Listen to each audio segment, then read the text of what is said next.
Okay. Another example, and we're sort of heading towards big C. That's from the Jabberwocky by Lewis Carroll.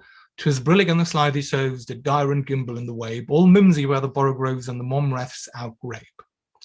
There's tons of novel words in there that Carroll invented, a brillig, slithy, wabe, and so on. So to a certain degree, it's e-creative, though Bergs and Comper have argued that you can never really be fully e-creative, because if you came up with something that was not in the language at all, it's gibberish.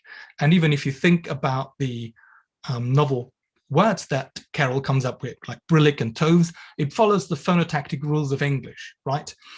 So the onsets and the rhymes are similar to other constructions. So toves and groves, for example, rhymes. And so toves has got a perfectly acceptable syllable structure. And you could argue, therefore, that it's not 100% e-creative. I personally think that is too strict a criterion for e-creativity. I think by giving new constructions, new words in the long-term memory, the constructicon is extended. And I would, from a construction grammar perspective, argue that the notion of extending the constructicon by adding a new construction to the network, you've already done something that is e-creative, if it's not the productive use of an existing schema. Okay, if you look at this, you can still understand it because there's also some fixed creativity about this. So "'twas brillig," you understand, because it's an old form for "it was X," so that's a predicate B construction. You get the slithy toes, the gyre and gimble in the wabe. Something moves somewhere, so that's the intransitive motion construction.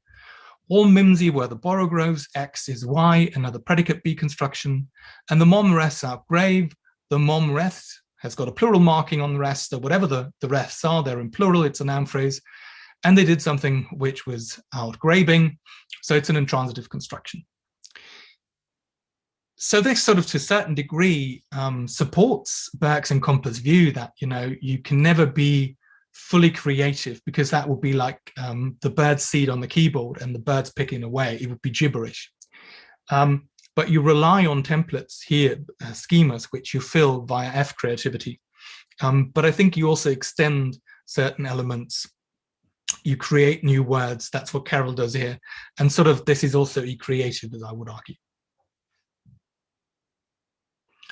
It already shows that the field of linguistic creativity not only sort of is important for cognitive grammar and construction grammar and all kind of syntactic analyses, it will touch upon at one point on areas which are also of importance to literary studies.